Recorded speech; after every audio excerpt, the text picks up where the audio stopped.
Lonely, depressed, envious or numb, and overall desperate. Does it feel familiar? Do you know what it is to be on your own because your crave for affection is putting everyone off? To fake strength and indifference because your little heart cannot handle it anymore? To lose any sense of attachment, interest, feeling, purpose? To be trapped between void and despair? After 7 years of a slow descent to rock bottom, I have healed. And let me tell you, you can do it too. Hi, I'm Lena, and welcome to a new episode of Women, where I explore finding truth, balance, and grace for all the lovely ladies out there. If you're young or feeling lost in this big life, I gotcha. I publish on the 1st and 15th of every month. And today, it is time for us to heal.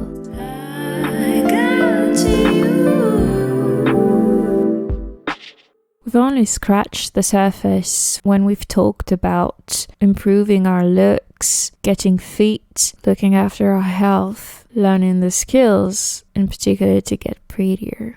The thing is, the internal world has much more impact on the external than any external work you would do. And what I mean is that a stressful, anxious, depressed mind will be visible despite the makeup, despite the diet, despite the gym. What truly makes you go from simply pretty and enjoyable to beautiful and impactful is your eyes and what they reflect, because it is true that they are mirrors of the soul.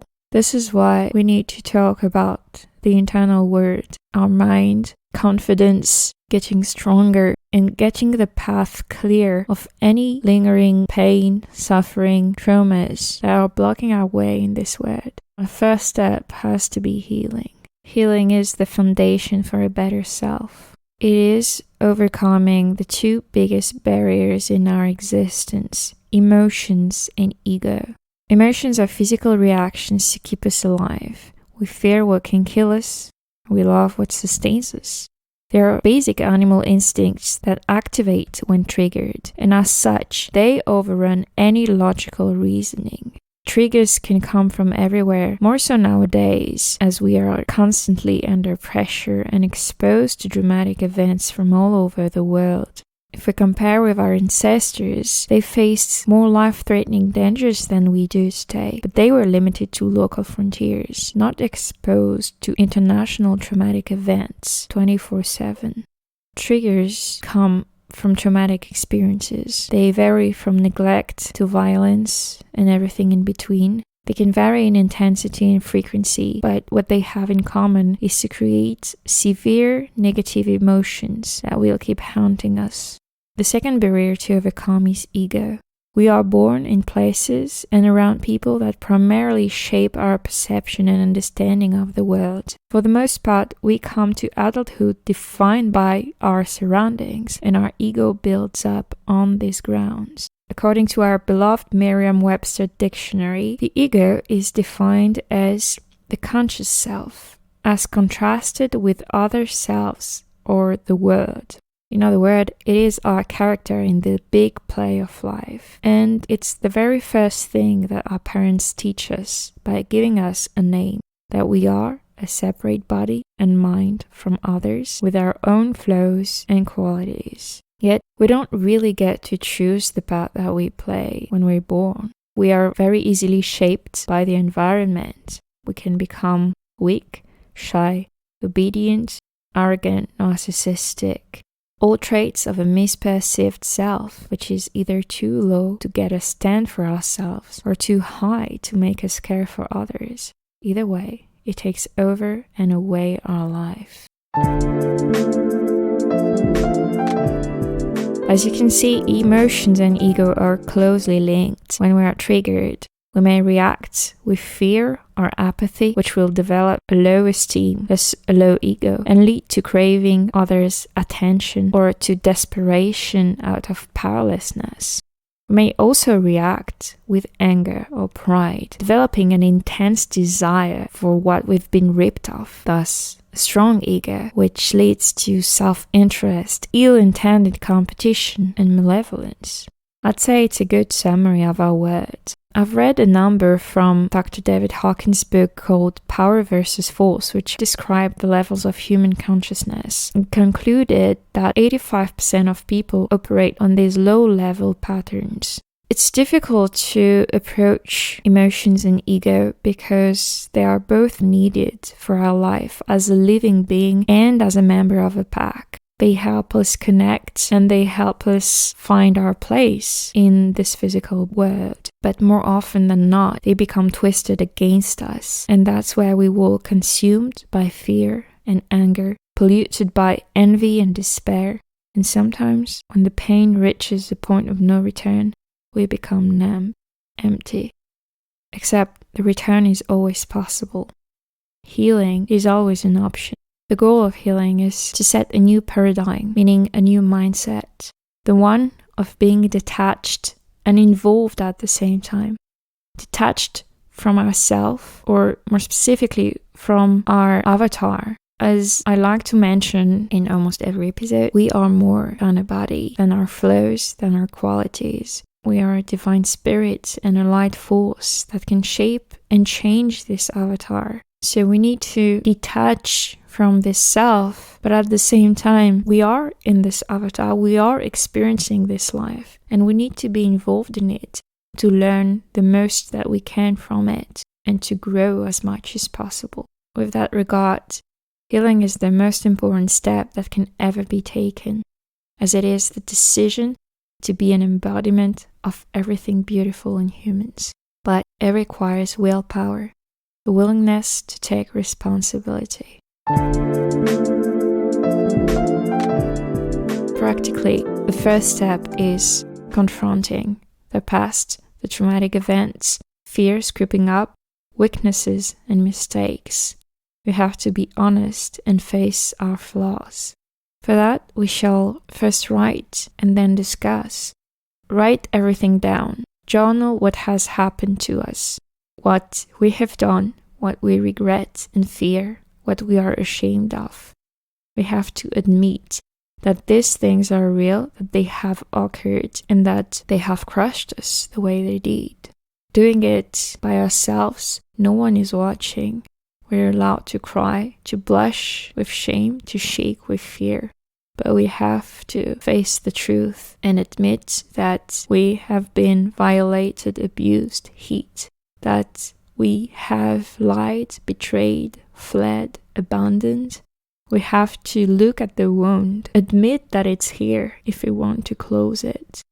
I've tried a great exercise by Professor Jordan Peterson where you answer several questions that allow you to create a form of autobiography. Those questions are the following. First, what events have been emotionally important to you? Second, what bad things have happened to you and how can you avoid them? Third, what good things have happened to you and how can you replicate them? Fourth, what is weak about you that you need to fix to prevent yourself falling apart? Fifth, what is good about you that you can capitalize on? I encourage you to take a moment to sit down and answer those questions and force yourself to think about that. Take the time to think, to write, and to process events that have occurred in your past. May it be a long time ago or recent events. It doesn't really matter. And since you have momentum, you can even go a bit further and do a complete life audit, which means describing your situation, your emotional state regarding your health, your finances, your career, your relationships, your personal development, your self-care, your home life, and your free time. And once you have this picture about yourself, I believe it's important to discuss it because there is a form of revealing the truth to yourself, but then revealing it to others that is very beneficial as you realize that you did not die from exposing who you are and what you did or what was done to you, and that you are brave enough to be honest and to live authentically and fully. Of course, discussing it doesn't mean exposing your life on social media and to talk about it with whomever you come across. First, it could be apologizing to the person who has been hurt, but also it could mean opening up to a person you trust or to a third person, like a confession at the church. This first step is the basis of your new life because it is a turning point. You are braving shame, you are endorsing the truth, and you're getting to a new level of courage and of grace that you may not have thought possible before, and that brings you closer to peace and strength. The second step after confronting the reality is letting go. You have to make the impact of the past neutral in order to make the present matter. Letting go seems like an abstract concept to put in practice. How can we actually neutralize emotions even once we've understood what causes them? There are several ways. The first one is forgiveness. It's the most powerful decision. It is a decision, one of giving up resentment towards others and towards oneself. Forgiving is really the acknowledgement that others are just as flawed and consumed by their own egos as we are, because one wouldn't act malevolently were they filled with love for themselves. It is embracing empathy, as the saying goes, hurt people hurt people. But to forgive is not to forget, and empathy is not weakness. It is detaching the emotional impact of others' actions on yourself. Then you still keep your distances and avoid being within easy reach of ill hurts. It is basically understanding that everyone has their own struggles, that everyone deals with them the way they can or choose to, but that in the end, you're not responsible for their choice or their weakness and lack of strength. Another way of letting go is practicing affirmations. They are self-reinforcing beliefs that enter the subconscious mind with time by repetition. This means they can be positive or negative. Either way, they are true for your mind. For example, you can repeat all day how stupid or how ugly you are, or on the contrary, how brave and grateful you are. Either way, they are true for your mind. Therefore, you are always true when you say something about yourself. So, say nice things every day. Praise yourself like you've always wanted people to praise you. It's better to use vivid words that will excite your spirit and mind. One powerful phrase that can inspire you is to repeat, I am lovable. You can say it out loud in your mind, in the morning or at night. You can add that you are beautiful, phenomenal, impressive, brave, honest, strong, talented, loved, loving, love. Apparently, 21 days is the average length for cells to regenerate and for neurons to create new connections, what we call neuroplasticity. But in truth, it varies depending on the type of cells. In any case, 3 weeks is still a good time for your subconscious to grasp the message that you are sending with affirmations, and for you to imprint for a long time that you are loved. What about therapy? I personally have never really trusted psychologists and other therapists, as for most people I know that have gone to it, the issues were talked about, which is an important step, as we mentioned, but sometimes they were not even understood, and most of the time they were never fixed. However, I do believe that external help can be important and needed to discover some hidden truth and depths of your mind, as the brain may black out some traumas to prevent more breakage. That was the case for me. I didn't go to a normal psychologist or therapist, but I was convinced, I must admit, by the RTT method of Marissa Peer. It stands for Rapid Transformational Therapy. It is a hypnotherapy, which means that you go to several sessions, usually 2 or 3. They start with hypnosis, which sounds a bit mystical, but it's simply a way of deeply relaxing the body and mind to access the subconscious part of the body.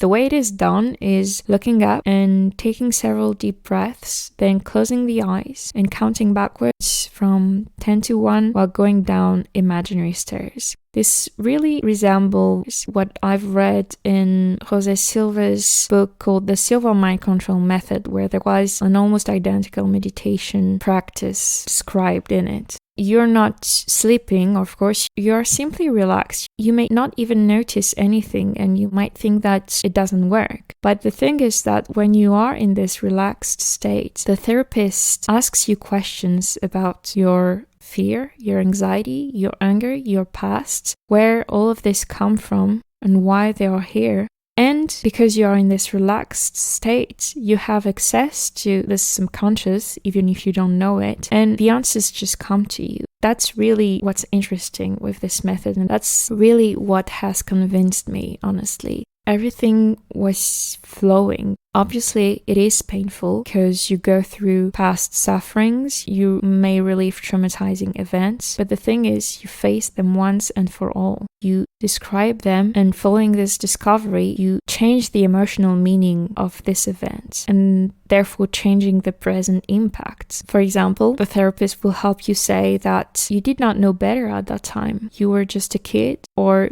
you didn't know how to react, but that was normal. Who would have known what to do? But now you are a grown and brave adult. And it's really the important part of this session is that once you've identified and relieved a triggering event, you detach yourself from it. And this is all in one session. That's why I think it's more effective than normal therapy. After the session, there is a 3-week follow-up where you are given a recording with affirmations to listen to every day in order to reinforce the new beliefs. It comes full circle. And it's called rapid because normally it takes only a couple of sessions to uncover and address issues, as opposed to the lengthy process of conventional therapy that may take several years. For me, it took about 3 months and 3 sessions to bring me peace of mind.